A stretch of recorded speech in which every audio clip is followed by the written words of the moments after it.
Hey y'all, it's Asha Bookishrealm. Welcome if you're new here, welcome back if you've already been here. So as you can see from the title of this video, and I have to get my tripod fixed because I'm like low-key kind of like squatting right now, which I have my legs spread open so that my head is not completely like cropped out because my tripod's not working. It's trash. It's all trash. Anyway, so I am here to do this quick video. This is going to be the new release video for February.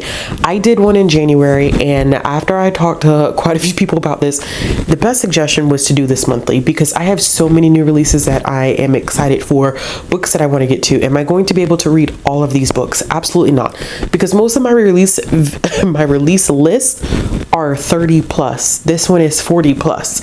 I'm not going to read all these books. That means that I would read absolutely nothing else except new releases, and that's definitely not going to happen. But I do want to pick up quite a few of these. These are ones that I have come across that I think are really interesting. Do understand that I do work in collection development. So because of that, I see some things in a broader sense than the public does in terms of release dates. Books typically do release on Tuesdays, although there are some off days where you'll have some random titles released, but big release days are on Tuesdays. So I'm going to just go week by week. As I did with the first video, I'm not going to give you a long-winded explanation of this. This video would be entirely too long if I did that. I'm going to tell you the name of the book and read you a brief kind of like, not even a synopsis, to be honest with you. It's just kind of a brief description of each book. So get your pens and your paper, your pads, whatever you use, tablet, open up your library's website, open up Amazon, open up Book Depository, Thrift Books, whatever you use, just open it up, make a list, and grab a drink. Enjoy. Okay, so this first section is going to be the week of February 7th. The first one that I have on this list is The House of Eve, which is one that I'm really excited about because this author also wrote The Yellow Wife, which I loved. It was a 5-star review. Difficult read. Very difficult read, very graphic. So I know what to kind of go into when I know what to think about when I'm going into this one. So this one is set in 1950s Philadelphia and Washington, D.C., and it explores what it means to be a woman and a mother. Next, we have Winston Chu versus the Whimsies. This is a part of the Rick Riordan Presents line, and this one is a modern reimagining of a classic Chinese folktale. Next is Once Upon a Book, and this is a modern folktale about the joy of reading. A Spell of Good Things, which is a story about modern Nigeria and two families caught in the riptides of wealth, power, romantic obsession, and political corruption. Next, we have Venko. This is one that I'm really excited about. This follows millennial Lucky St. James, who's about to be evicted from her apartment. One night, something calls to her, and she finds a tarnished silver spoon with the etching of a witch and the word Salem. So this is going to pull on a kind of witch type of theme, but pulling from indigenous magic, which I think is going to be fun. Next is A Crown for Karina. It is a charming story about a girl who learns a beloved family tradition and the symbolism behind the Mexican flower crown. Oh, and if you didn't realize, I probably should have said this at the beginning, just in case you haven't seen the first video. My anticipated release lists cover a wide variety of spectrum, so you're going to find a little bit of everything. Picture books, children's books, middle grade, YA, adult. You're going to find it all. The only thing that you will not find is graphic novels, comics, and manga, because I have a separate channel for that. Check it out, Realm of Comics. Next is The Spite House, and The Spite House is a gothic thriller about grief, death, and the depth of a father's love. Next is another picture book, and it's called Finding Papa. This follows young Mai and her mother's perilous journey from Vietnam to America to find Papa. Next is Daughters of Oduma, which follows an elite female fighter who must protect her found family of younger sisters. I actually have an arc of this one literally upstairs that I need to get to before it actually releases. Next is A Choosing Family, a memoir of queer motherhood and Black resistance. It's a memoir of chosen family and chosen heritage told against the backdrop of Chicago's North and South Sides. Next is Seven Faceless Saints, and this is a dark fantasy debut with a murder mystery twist. We have The Pearl Hunter. So this book follows a character by the name of Kai, or Kay, in which her sister is stolen and killed by the legendary ghost whale. So Kai sets out on a long and dangerous journey or adventure to bring her sister back to life. Next is Come Home Safe, and this book explores the pain and truths and the hope that comes with growing up as a person of color in America. Next is another picture book, which is Sugar Pie Lullaby. It's a bedtime story that celebrates the legendary music of the Motown era, which I'm excited for this one because I think this is one that baby girl and I will enjoy together. Next is Not the Plan. This is a story about an ambitious chief of staff who risks her career and her heart when she falls hard for her new colleague. And the last one for the week of February 7th is Wild Blood, which is a new dark fantasy that takes place in Jamaica. It follows the main character who is kidnapped by a touring company to use her magic to protect travelers, which I'm excited for this. I loved this author's debut and thought, why not? I mean, if I like your debut, 9 times out of 10, probably your sophomore book is going to be great. Okay, next is the week of February 14th. I have Stone Cold Fox, which is a story that follows an ambitious woman who, after a lifetime of conning people alongside her mother-daughter con artists, we love to see it, wants to leave her dark past behind and marry the heir to one of the country's wealthiest families. Next is an adult fantasy, which we're seeing a lot of YA authors transition to writing adult fantasy. So I do want to read this one, and I have an early release copy of it from Libro FM, but I am nervous because those tend to be hit or misses. But this is The Last Tale of the Flower Bride, which is a gothic infused story about a marriage that is unraveled by dark secrets, a friendship cursed to end in tragedy, and the danger of believing in fairy tales. The cover is gorgeous though. It's absolutely gorgeous. Next is Always the Almost. A trans pianist makes a New Year's resolution on a frozen Wisconsin night to win regionals and win back his ex, but a new boy complicates things. Next we have Gone Like Yesterday, which is a book that employs magical realism to explore the majestic and haunting experience of being a Black woman in today's America. If I'm saying this wrong, because there's a couple of different ways that I wanted to say this, but I'm pretty sure it's Rebel.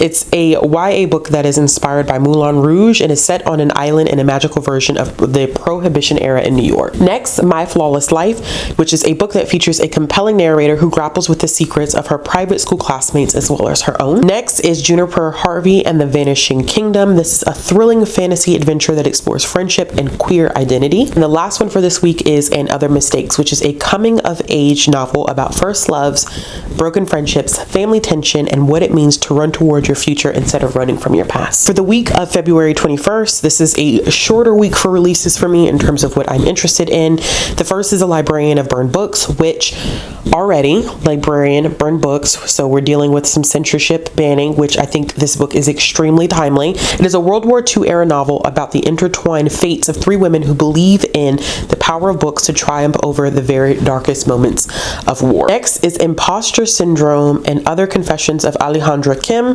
This focuses on a multicultural teen struggling to fit into her whitewashed school, her diverse Queens neighborhood, and even her own as her family reels from the loss of her father. So I thought that this one was really interesting because I read the premise of this one, and this is the only one that I'm going to explain because I was kind of confused about it at first when I just saw it. So it actually is a young woman who has a Latin name, but presents as Asian, and so she's kind of dealing with that cross-cultural identity, which is what piqued my interest when I read the synopsis of that one. Next is Ring of Solomon. This is the first in a middle grade trilogy about a queer boy and his family as they try to halt the chaotic effects of a mysterious ring. This book draws upon Jewish mythology. The next one is A Stone is Most Precious Where It Belongs. This is a literary memoir taking readers into the everyday world of life under a Chinese rule in East Turkestan. And the last one for this week is The Enchanted Life of Valentina Mejia. Could be saying that wrong. If I am, correct me. It is Encanto meets the Chronicles of Narnia by way of Colombian folklore. All right, and the last week is probably kind of one of the biggest weeks for me in comparison to like the first week. I think they're about the same. So this is the week of February 28th, and the first one that I have on this is The Crane Husband, which is a retelling of the crane wife, focused on a pragmatic teen forced to grow up faster than was fair and will do whatever it takes to protect her family. Next, it's Finally Seen. This is about a young girl who leaves China, which, I mean, first of all, let me just start that over. This is Kelly Yang. I'm going to read it. I also found out this will be in August for September releases, but I found out that Kelly Yang has a 5th book coming out in the Front Desk series in September. Child, I did not know that the series, I thought it was just gonna be a quartet, but we getting the 5th book in September. Kelly Yang be on her writing game, and if she ever in a million years lets me interview her, y'all, it's over and done with. Like, it's over and done. My career has been seen. Anyway, finally seen. I also have an arc of this one upstairs. Need to read it. It is about a young girl who leaves China to live with her parents and her sister after 5 years apart, and learns about family, friendship, and the power of finally being seen. Next is Black Candle Women, which the cover of this one too. It is a family drama with a magical twist about 4 generations of Black women living under one roof, and the family curse that stems back to a voodoo shop in 1950s New Orleans. This is a haunting ghost story that explores complex family dynamics and exhilarating romance as a teen girl tries to save her family and herself from a deadly haunted house. The next one on this list is probably one that quite a few people have on their most anticipated releases for February, and it is The Adventures of Amina al-Sirafi. I'm probably saying al-Sirafi. It's probably how you say it. Correct me, y'all, correct me. I'm going off of just trying to do things phonetically here. But this is the beginning of a new fantasy trilogy of magic and mayhem on the high seas, and in this tale of pirates and sorcerers, I can't read. Pirates and sorcerers, forbidden artifacts, ancient mysteries, and one woman's determined quest to seize a final chance at glory. So the next one I have on this list is A Neighbor, a Favor. I can't even read my own writing, and I typed it. What is the word that's on my notes, and I can't read it? What the hell? So this is about a bookworm who enlists her charming neighbor to help her score a date, not knowing he's the obscure author she's been corresponding with. That's cute. I just thought that one, the description of that one was really, really cute. Times Undoing is a book about a young Black journalist's search for answers in the unsolved murder of her great-grandfather in segregated Birmingham, Alabama that took place decades earlier. His murder took place decades earlier. Next is another picture book, and it's Mama Shamsi at the Bazaar.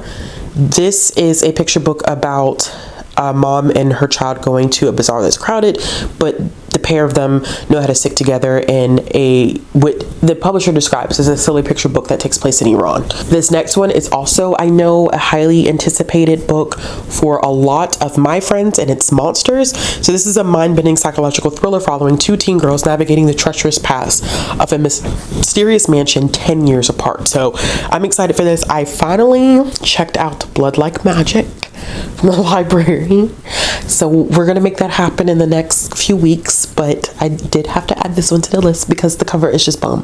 And when I saw the cover reveal, I was like, I haven't even read the first 2 books, and I'm excited about the 3rd one. It's ridiculous. Next is Remind Me to Hate You Later. This is one that is probably, if I had to pick like a top 5 out of all of the ones that I'm anticipating for the month of February, this one would be in the top 5, and it's Remind Me to Hate You Later. It is a story about the pressures of social media, the lengths influencers will go for fame, and the grief of losing a loved one to suicide. So once again, this is one of the few that I'll go into the description of. What caught my attention about this one is that it actually is about a young girl whose best friend's mother is a family, like a mommy social influencer, family mommy social influencer. And I know that there's a lot of discussions about those family influencers or mommy influencers, and how those parasocial relationships can get kind of bad. I know that they exist, and even in our community they can exist, but I know that on that side of social media it gets pretty dicey and rough. And so I found that to be interesting, and literally she basically, the girl who ends up dying, she is famous because of her mother, and she has had enough of everything. And so while her best friend is grieving her death, her mother decides that she wants to write a memoir.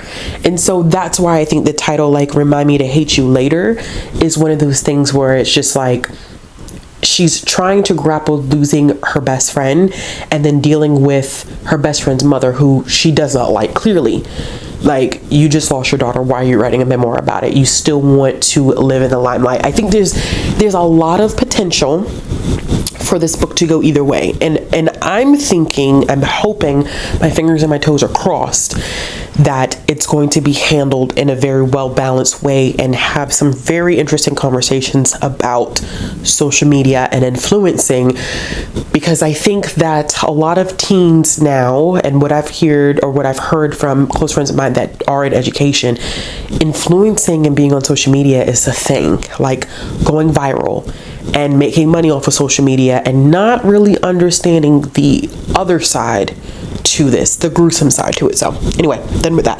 This next one has a beautiful, beautiful, beautiful cover, and it's Boba Time for Pearling. This is a middle grade contemporary that follows a Taiwanese American girl as she aims to gain her family's acceptance and save her favorite boba tea shop. I love that cover. That cover is gorgeous.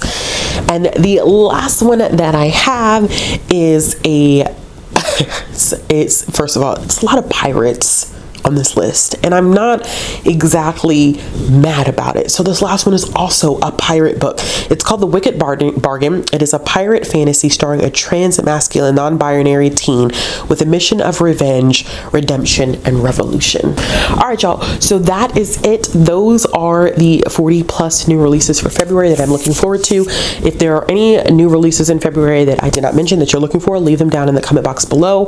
As always, if you like this video, give it a thumbs up. If you want to see more content from me, click the subscribe button, hit the bell for notification. If you're looking for ways to follow me on social media or support the channel, all the links will be down in the description box below, and I'll be back with another video soon. Bye.